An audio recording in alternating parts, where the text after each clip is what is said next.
gracias por acompañarnos en esta nueva edición de GPS. Y nos preguntábamos, ¿quién maneja la agenda en un país de sombras? ¿La maneja el presidente Javier Milei? ¿La maneja la vicepresidenta María Victoria Villarruel? ¿Los medios? ¿La oposición? Finalmente no sabemos quién está verdaderamente manejando la agenda en la Argentina. Lo cierto es que la sombra de la teoría de los dos demonios no suelta al país.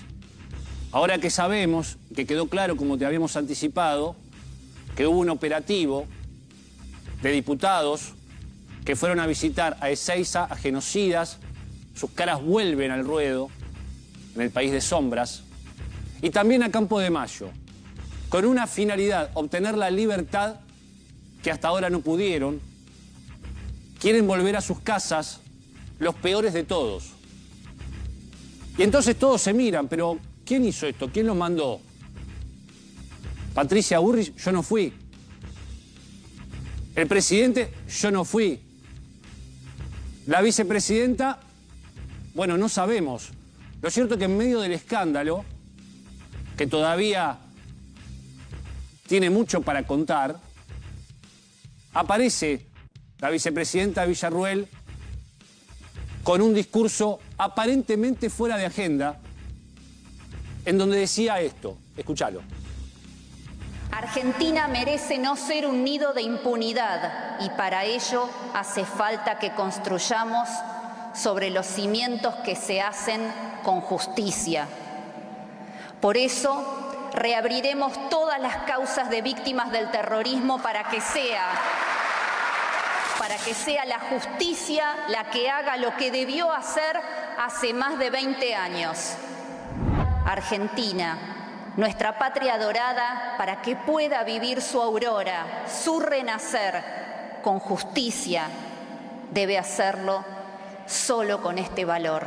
Y para ello, todos los montoneros tienen que estar presos, respondiendo por ensangrentar nuestra nación. Escuchábamos a la vicepresidenta. ¿De quién es la agenda entonces?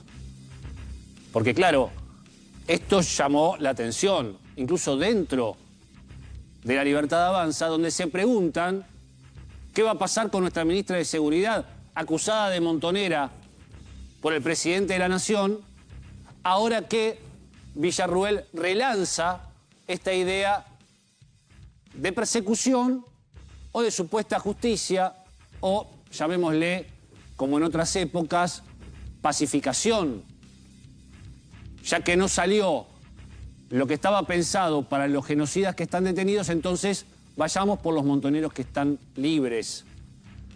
Esto, por supuesto, trajo mucho ruido, al ruido que ya había en La Libertad Avanza en el Congreso, en donde, por ejemplo, el propio Martín Menem asegura a sus diputados en el momento de estar a punto de expulsar esta semana a Lourdes Arrieta, como lo hicieron, aunque ella se les adelantó y renunció. El propio Martín Menem dice, nosotros estamos para obedecer órdenes. Y uno se pregunta entonces, ¿pero no venían a hacer otra cosa? Si tuviesen los diputados, ¿serían la escribanía de la Casa de Gobierno como siempre se señaló a los peronistas? De eso estamos hablando cuando hablamos de una suerte de obediencia debida que tendrían que haber seguido los diputados de La Libertad Avanza.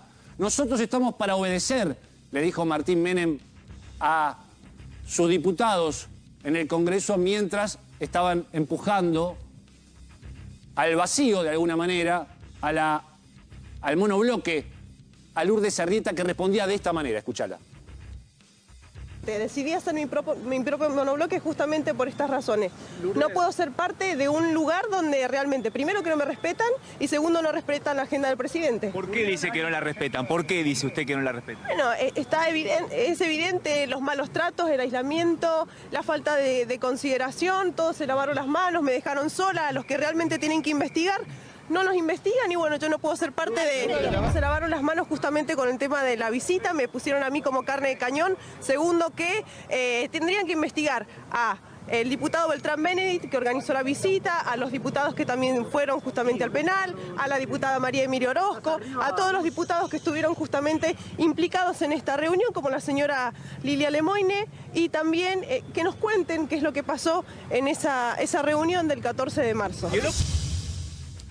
Ahí está el hilo más débil, ¿no? El chivo expiatorio de un escándalo sin precedentes en nuestro país, por lo menos a partir de esta lucha de agendas que termina fagocitándose a los pocos libertarios que hay en el Congreso. Ahora fíjate vos lo que decía Lemoine, otra diputada, cuando finalmente en medio de este estallido no solo critica a Arrieta, sino que hace esto con Villarruel. Escucha bien. Si la vicepresidenta no está cumpliendo los roles como corresponde, o está haciendo cosas que demuestran que está con la maldición de la vice, ¿no? Hay que decirlas, porque está haciendo campaña política proselitista y está diciendo barbaridades también. No está defendiendo a la gente que la acompañó, la apoyó y la defendió contra viento y marea, esperando algo de ella, los abandonó. Y para taparlo mete un acto diciendo vamos a meter a todos los montoneros presos. Y yo digo, ¿quién es? Porque aparte el Poder Ejecutivo no es el Poder Judicial. Y segundo, ¿por qué la vicepresidenta tiene que perseguir personas en democracia? Y tercero, también nos va a meter presa a la ministra de Seguridad porque está trabajando bien. Si hay un hombre en las sombras en este gobierno es Santiago Caputo. Le temen todos. Propios ajenos, periodistas amigos y no tanto. Hablar de él significa comprarse un problema en las redes, a través de los trolls, a través de ese equipo que uno no sabe si trabaja para inteligencia o para otra cosa, o comunicación del gobierno. Lo cierto es que cualquier periodista que hable de Santiago Caputo termina teniendo consecuencias. Consecuencias también surgieron a partir de la tensión entre Caputo y Macri en medio de una negociación que llevó por lo menos 3 almuerzos o cenas, depende de quién te lo cuente, con milanesas o no, depende con quién te lo cuente, entre Mauricio Macri y Javier Milei. El gato finalmente le mostró los dientes al león una vez que supo que el propio Santiago Caputo había enviado a 2 abogados ligados a la CIDE a buscar los expedientes de Mauricio Macri, y esto no gustó. En medio de esa situación, Macri ordena evitar aprobar los gastos reservados solicitados por decreto para la CIDE, y luego finalmente, en una táctica de ajedrez prácticamente, sus diputados terminan votando con el radicalismo y el kirchnerismo a favor del ajuste jubilatorio que va a vetar Javier Milei. A la vez sale abriendo una puerta a futuras negociaciones diciéndote, no, yo la verdad que no estoy de acuerdo con esto, sin embargo habría mandado a votar de esa manera, en esta suerte de obediencia debida que se da en muchos casos y de la que hablaba recién Martín Menem. Ese ruido que hubo ahí, por supuesto, obligó a nuevas negociaciones para el futuro, pero en el camino se filtraron cosas. Por ejemplo, las facturas truchas que habría firmado Javier Milei en épocas del gobierno de Daniel Scioli en la provincia de Buenos Aires. Facturas como estas. 120 millones de pesos en este tipo de facturas que están siendo revisadas, sus números, todos los detalles de estas facturas que aparecen en medio del conflicto entre Mauricio Macri, Santiago Caputo, el hombre en las sombras, detrás de Javier Milei. Santiago Caputo, mientras tendrá que explicar Javier Milei qué significan estas facturas que ha publicitado y ha publicado y hecho saber el periodista Alconada Amón en una investigación, ahí tenemos el nombre, doctor Javier Gerardo Milei, economista, aparecía como asesor, aparentemente, sin hasta ahora encontrar, por lo menos los investigadores, algún detalle de prestación de servicios, asesor para Daniel Scioli en sus épocas de la provincia. Eran facturas en aquel momento por 30.000 pesos, seguramente por asesorías en el año 2015. Llegaron a juntar en este tipo de facturas, Javier Milei firmó con su nombre y no sabemos realmente cuán legales son, 120 millones de pesos. Se filtró, como se filtran tantas cosas, mientras el hombre en las sombras, que es Santiago Caputo, del otro lado, enfrentado de alguna manera, no solo por el pliego del hijo a la Corte Suprema con el macrismo, sino también por la necesidad de obtener más dinero para hacer inteligencia. Le puso un límite Mauricio Macri como parte seguramente de la negociación que está llevando adelante con Javier Milei, y ahí se encuentra con un escollo y se empiezan a tirar con cositas, ¿viste? Después hay un chat entre Mauricio Macri y Caputo en donde el hombre en la sombra le dice: no, se nos pasó, no fue a propósito, todo fue con buena intención. Mauricio Macri pidió analizar justamente, que le den de alguna manera el protocolo que se siguió y por qué razón fueron a buscar esos expedientes a la justicia dos abogados ligados a los servicios de inteligencia. Te decía, había una factura trucha aparentemente, muchas facturas por 120 millones, pero hay un asesor, como te digo, que se llama Santiago Caputo, que no tiene cargo, que es monotributista y que es quien parece gobernar la Argentina. Y ya no sabemos si entonces es la agenda de Caputo, Santiago hablo, o si es la agenda de Milei, o si es la agenda de la vicepresidenta. Pero todavía quedan sombras, mirá.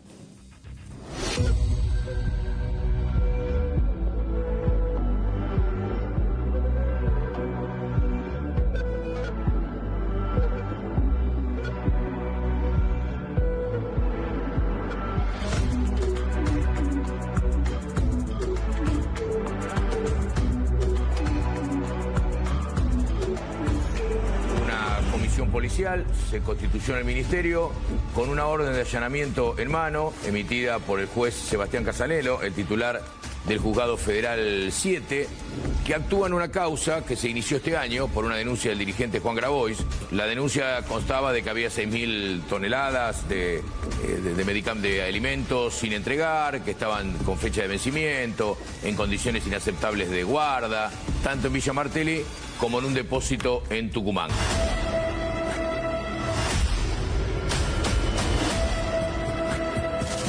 Yo voy a atender uno por uno a la gente que tiene hambre, no a los restaurantes. La asistencia alimentaria. Chicos, si ustedes tienen hambre, vengan, que les voy a anotar el DNI, les voy a anotar el nombre, de dónde son, y van a recibir ayuda individualmente. No repartieron los alimentos cuando deberían haberlos repartido. Por eso... ¿En qué situación está eso hoy? Mira, las 6.000 toneladas que estaban en los galpones, que fueron objeto de la medida cautelar en el marco de nuestra denuncia penal contra Petovelo y compañía, que es una situación particular, porque es una denuncia penal por un delito que ella comete, que es el incumplimiento de los deberes funcionarios.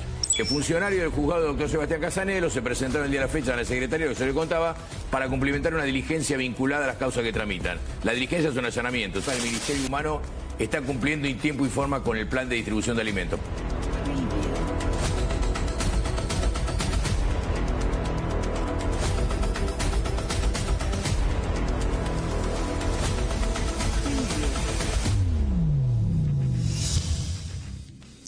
La sombra de la corrupción sobrevuela el Ministerio de Capital Humano, el Ministerio de la Transparencia.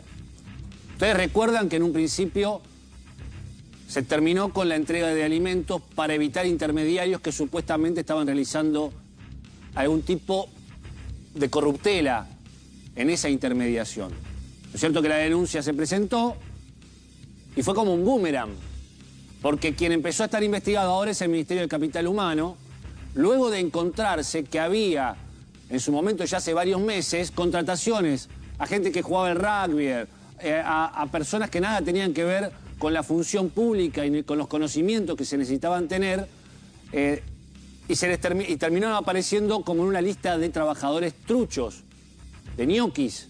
Todo eso está siendo investigado al punto que, como no se entregaron los alimentos como se pretendía, o por lo menos pretendía y había ordenado la justicia, esta semana hubo un allanamiento realizado por el juez Sebastián Casanelo a las oficinas de Capital Humano y también a sus depósitos, porque están analizando cómo fue la logística y cómo es la logística de la entrega de alimentos y compararla con la de la gestión anterior. Porque cuando nosotros vamos a los comedores lo que sabemos es que se la pasa gente de Capital Humano haciendo encuestas para saber si están funcionando o no, pero van pasando 9 meses y no entregan nada, ni un plato de comida.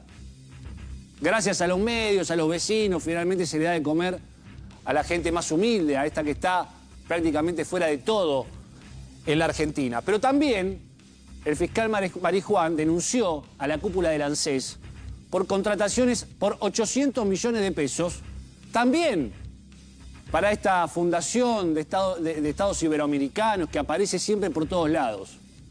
Aparece como intermediario en el Ministerio de Capital Humano a la hora de entregar los alimentos y también aparece en el ANSES.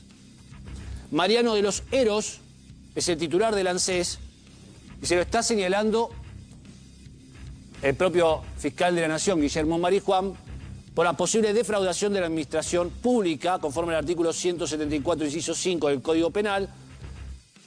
La investigación busca comparar también los gastos que han tenido en esta gestión y en la anterior. Se aumentó en principio 26 veces el monto pagado a los proveedores de la gestión actual en relación a la gestión anterior. Y mientras el gobierno ajusta al Estado, los empleados del Estado, solo en agosto se realizaron 7 contrataciones por día, la mayoría justamente en el Ministerio de Capital Humano. ¿Será la gente que tiene que estar? Seguramente este punto también se va a investigar. Son 7 contrataciones por día, insisto, la mayor cantidad se realiza de estas contrataciones en el Ministerio de Capital Humano, pero ustedes recordemos, lleva el 1.1% menos de empleados estatales en la era Milei, mientras a todo vapor se contratan monotributistas a razón de 1 millón de pesos. No solo acá, también en el Ministerio de Seguridad de la Nación, donde sabemos estaría funcionando también todo lo que es la cuestión del espionaje o del ciberdelito, donde hay gente desde su casa trabajando home office, cobrando 1 millón de pesos, con contrataciones al estilo del monotributista. La sombra del narcotráfico también está en la Argentina, la sombra del narcotráfico, de la trata y de la impunidad. Esta semana, el gobernador Gustavo Valdés recibió finalmente, tras 78 días desaparecido, y ya se cumplen 80, a la familia de Lohan. El mismo día en que la familia de Lohan eyectó de la causa a Fernando Burlando. Para muchos la principal molestia del gobierno de Corrientes para instalar la pista o la idea y la hipótesis de un accidente para que todo parezca eso y nada más. Mientras tanto, en la causa, las pistas van llevando hacia otra parte. Por ejemplo, al narcotráfico, donde hay una organización que lleva 30 años operando, primero en libertad y después desde la prisión, que a través de diferentes contactos en el expediente uno puede ver existen posibles vinculaciones. Una de esas vinculaciones quedó al descubierto a partir de la denuncia de una testigo de identidad reservada que desde hace un mes está recibiendo amenazas de muerte, no puede salir de su casa, no puede llevar a sus hijos al colegio, le increpan, supuestamente deberían tener custodia permanente y tienen rondines de la gendarmería, porque esa mujer había señalado lo que se decía en el barrio, que la orden de la desaparición de Lohan había venido desde la cárcel, que era un mandado del cabeza Javier López. Esa mujer sigue en peligro. Primero la atacaron verbalmente. El último jueves le apedrearon la casa. Salió de la oscuridad también parte de la organización. Esta es la piedra, es una de las piedras que le tiraron a esta testigo de identidad reservada que está suplicando a la jueza Poser Penso que le den protección porque fue a declarar ante ella el día 27 de julio a decir lo que había escuchado, que esto era un mandado de un narco, que alguien de la familia tendría algún tipo de deuda y que como hubo un allanamiento en donde se llevaron detenidos a los hijos, era un allanamiento cantado e informado por algún prefecto infiel, que había dado tiempo a la organización para intentar forzar la libertad de esos 2 hijos de los narcos al gobierno de la provincia de Corrientes. Es una versión que fue creciendo y que además quedó respaldada por el testimonio del hermano del narco, que a través de una cámara oculta llegó a contar por dónde podrían haber llevado a Logan de 5 años, dónde lo podrían haber tenido guardado, escondido, y por qué razones. Señaló diferentes lugares clave de la banda. Hace 10 días lo capturó la policía de la provincia de Corrientes y ahora dice que todo lo que dijo es mentira y que en realidad el hermano de uno de los narcos más importantes habría dicho eso a cambio de que le den drogas y 20.000 pesos. Mirá si no sobrevuela en la causa esta circunstancia, el narcotráfico. Escuchemos qué es lo que decía este hombre, que por supuesto está muy mal mirado en este momento por la propia banda, el clan López, allí en Corrientes. Tenía armas, tenía una banda de armas, tenía un campo. No, ellos tienen campo donde guardamos. Marucha eran los combatientes. Y claro, el Carolino para adentro, un poquito más adelante, era el campamento de, ¿cómo se llama? De guerra, de Añambé. La guerra de Añambé, hubo ahí, pero ahí, acá en Moto, acá, sí, de un campo, Ñambé, campo Ñambé, y bueno, ahí está una laguna de la Pucú, hacia el frente, hay algo todo seco ahí, y hay unas casas viejas, no, son gente de campo, y después tenían no sé cuántas hectáreas, ahí hacíamos, ahí guardábamos, pero lo que pasa es que son casas antiguas, son ahí, cuidadores, pero antes nosotros nos íbamos así, alquilábamos y nos dábamos la semana, y nos quedábamos ahí, y ahí guardábamos las cosas. Pero hay unos cuidadores que hay unas familias, son ahí. Los jovencitos viven así, aparte. Viven aparte y hay una casa que es antigua. Y en la zona esa, Ñambé. Al frente, Ñambé, al frente de la laguna Pucú. Hay una tranquera. El hermano del narco da todas las señales que ya tiene la justicia. Y sin embargo lo que vamos a empezar a ver es que quienes son perseguidos de una u otra manera son los que investigan el narcotráfico y los que investigan la trata de personas. Como María Baloy, que es una mujer que viene denunciando a las redes de trata en Corrientes, particularmente en Ituzaingó, donde viene siguiendo el caso de una denuncia de una chica de 28 años que había sido captada por la red de trata desde los 14. El día jueves, a la mañana, intentaron secuestrar a su hija. Quisieron subirla a un auto para darle este mensaje. Tengo un mensaje para tu mamá. La nena de 14 años logró zafarse y salió corriendo. El intento de secuestro de la hija de 14 años de esta mujer que lucha contra la trata de personas ya está siendo investigado por la justicia. Están analizando todas las cámaras de un hecho que te estoy contando en un adelanto que seguramente va a generar mucho ruido en la semana. Una mujer en Corrientes que investiga la trata de personas, intentan secuestrarle a su hija el jueves a las 10 de la mañana después de 48 horas de seguimientos con un auto negro. El país de las sombras es este. ¿Cuál es la realidad?